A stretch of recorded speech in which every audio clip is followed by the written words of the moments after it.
In this movie, we're going to take a look at subcontainers inside of Illustrator. Now, I showed you sublayers a few movies ago, which, as I've said, I don't really care for because they tend to be a little messy. And we saw compound shapes in the previous chapter, which are great when you want to mix and match different shape modes, such as add with minus front, that kind of thing. But for day-to-day stuff, it's a question between compound paths and groups. Compound paths are useful when you want a group of objects to share the same fill and stroke attributes, whereas groups are more generalized containers that can hold standard paths, compound shapes, and other groups. And so currently we've got this unstroked text here.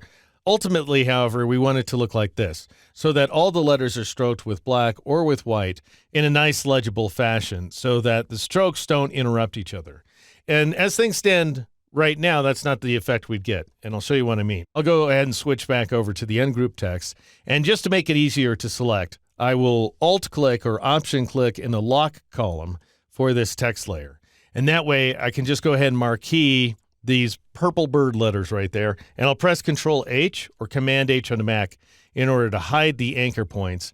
And now I'll just go up here to the control panel. Notice we have a bunch of compound paths, and that's what you get when you convert a character of text to path outlines inside Illustrator. And that's what allows the text to have these little holes inside of it.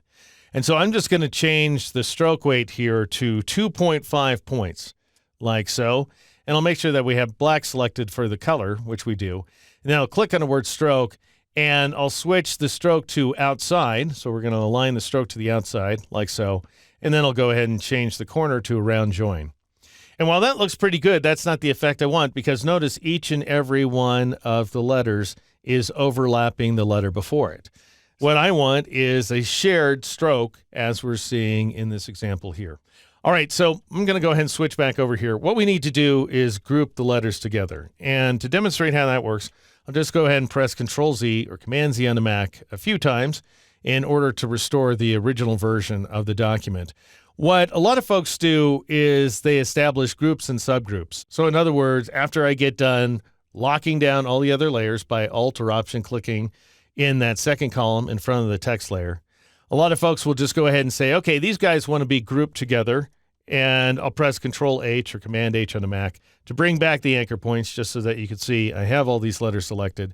And then they might group those and then grab the top letters and group them, and then grab both rows of text and group them together. So they have two groups inside of a subgroup.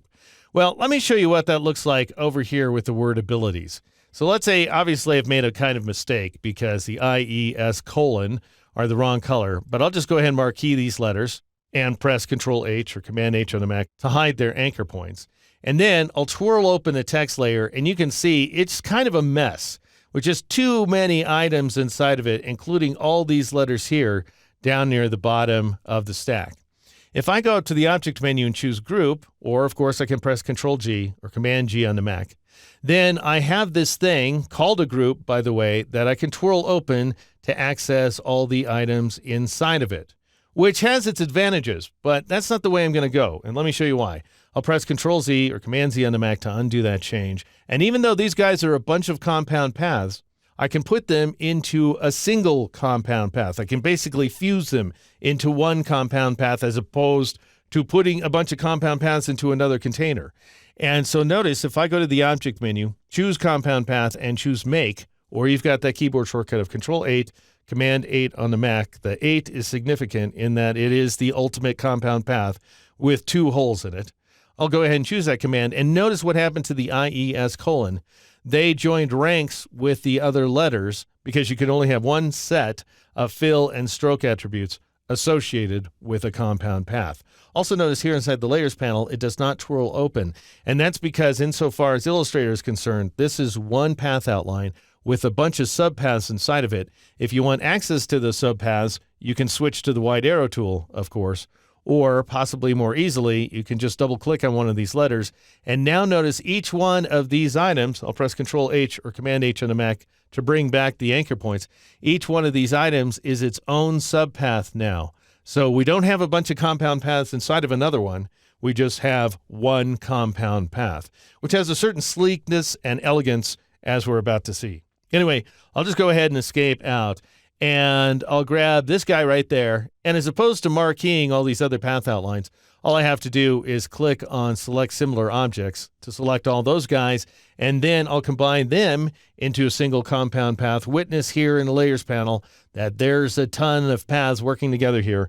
I'll combine them together by pressing Control-8 or Command-8 on the Mac, and we now have a single compound path. And now what I'll do is group these guys together, and this time I need to use a group because we have different fill and stroke attributes going on. And so if I want to maintain those fill and stroke attributes, then I have to go to the object menu and choose group as opposed to choosing that compound path command. And so I'll go ahead and do that by pressing Control-G or Command-G on the Mac. Now we have a group that you can twirl open and do with as you please. All right, now I'm going to press Control-0 or Command-0 on the Mac to zoom out. And I'll just go ahead and marquee these letters because that is, after all, the easiest thing to do at this point. And notice here in the Layers panel that it's a big mess. There's tons of letters sitting here. I'll press Control-8 or Command-8 on the Mac in order to fuse them together into a single compound path. This guy right here at the top of the stack. And then I'll marquee these letters and press Control-8 or Command-8 on the Mac in order to fuse them into a single compound path. And then I'll just shift-click on the second row, the yellow letters, and I'll go to the object menu and choose Group or press Control-G or Command-G on the Mac in order to combine them into a single group that I can twirl open and modify as I like. All right, one more thing I want you to note about groups. I'm going to go ahead and click off those path outlines to deselect them. And I will twirl open the abilities group right here. And let's say this guy I decide doesn't want to be in a group anymore. I don't even have to target him. I'll go ahead and deselect him there. I can just drag him. I can just grab this and drag him out of the group, and he's no longer part of the group. And as you can see, if I click on him, he is independently selectable. If you decide to get rid of the last item in a group, like this right here, then the group will automatically dissolve, as you saw just happen. If you don't want that to occur, then press Control-Z or Command-Z on the Mac in order to undo that change.